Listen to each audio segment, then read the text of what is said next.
Super truck robot and RC helicopter robot. Ashish नाम का एक साइंटिस्ट अपने लैब में काम कर रहा था कि तभी वहाँ एक कालिया नाम का डॉन आता है।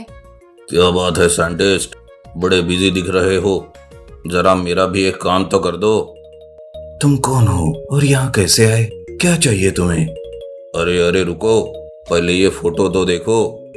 कालिया आशीष को एक फोटो दिखाता है जिसमें उसने आशीष के बीवी और बच्चे को कैद करके रखा है।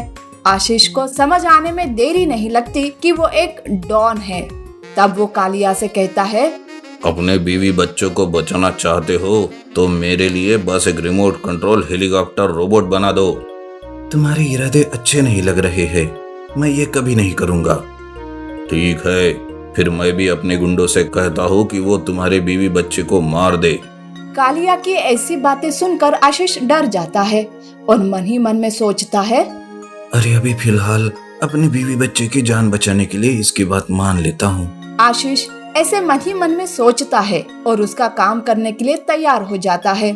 आशीष का काम जब तक पूरा नहीं होता तब तक कालिया के पास उसके बीवी बच्चे कैद में रहते हैं। आशीष जल्दी से दिन रात मेहनत करके एक आरसी हेलीकॉप्टर रोबोट बनाता है।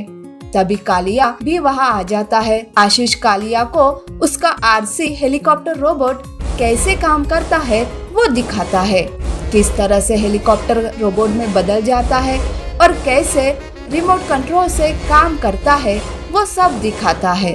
तब कालिया बहुत खुश हो जाता है और कहता है, बहुत खूब साइंटिस्ट तुम्हारे बीवी बच्चे घर पहुंच जाएंगे सही सलामत।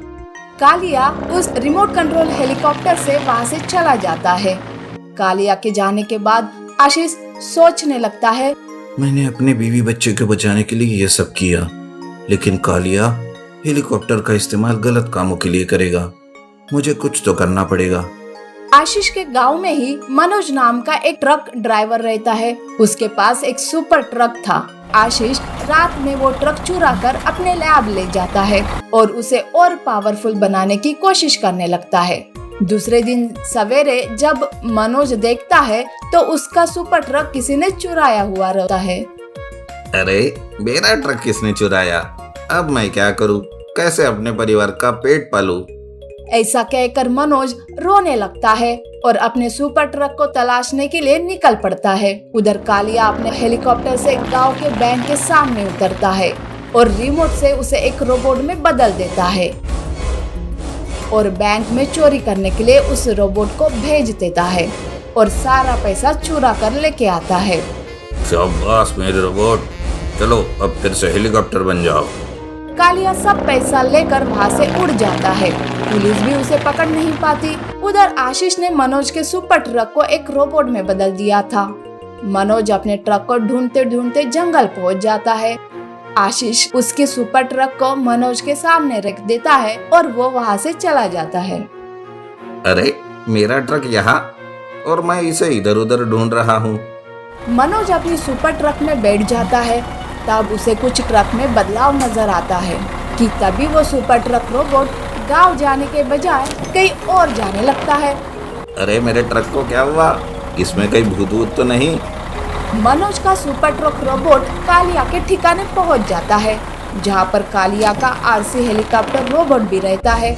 उन दोनों के बीच भयानक लड़ाई चालू हो जाती है और सुपर ट्रक रोबोट कालिया के रोबोट को ढेर कर देता है। फिर कालिया को पकड़कर सीधा पुलिस स्टेशन ले जाता है। पुलिस कालिया को पकड़ लेते हैं।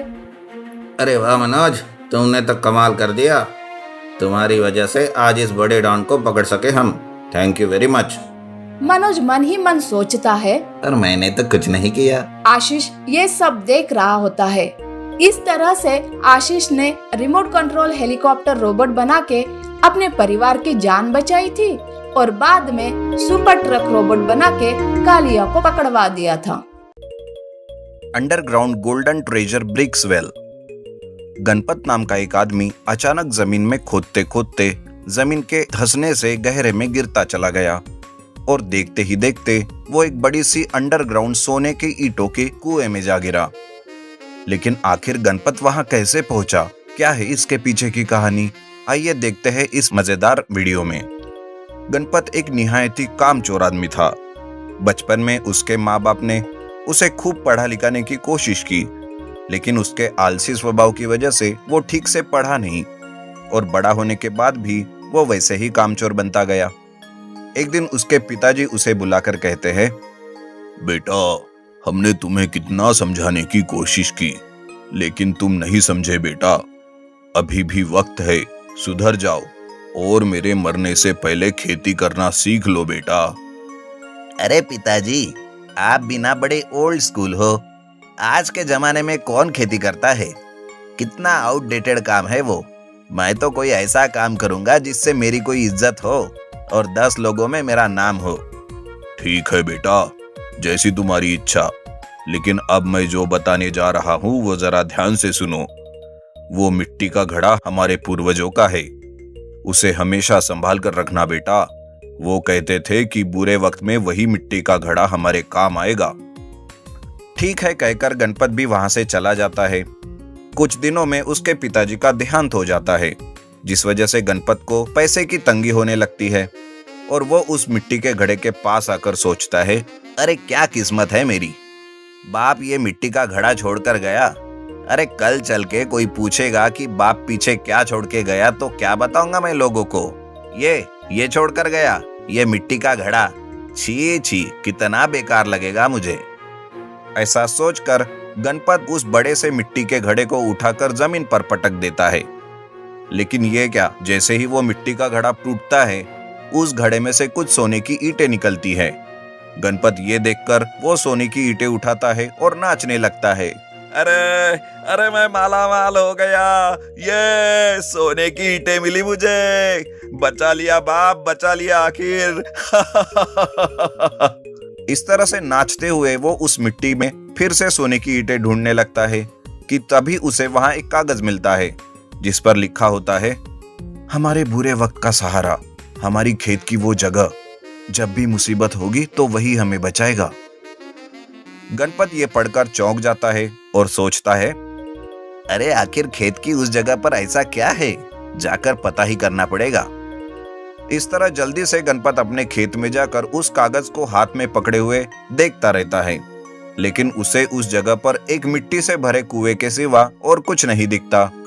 तब वो सोचता है, अरे लगता है ऊपर कुछ नहीं है, थोड़ा खोद कर देखता हूँ, शायद अंदर कुछ निकले।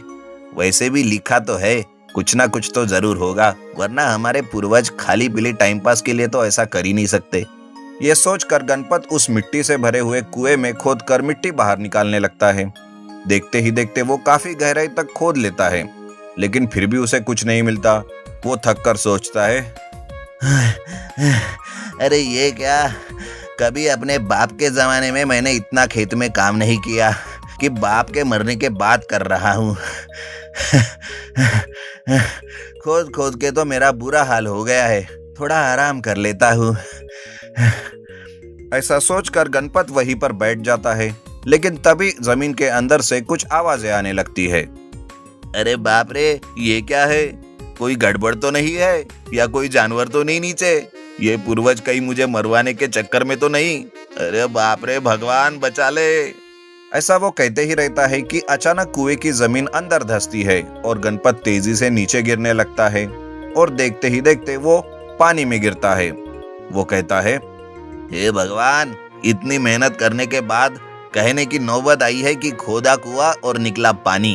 दात तेरी की, ये पूर्वज की बातें तो ढकोचला ही निकली।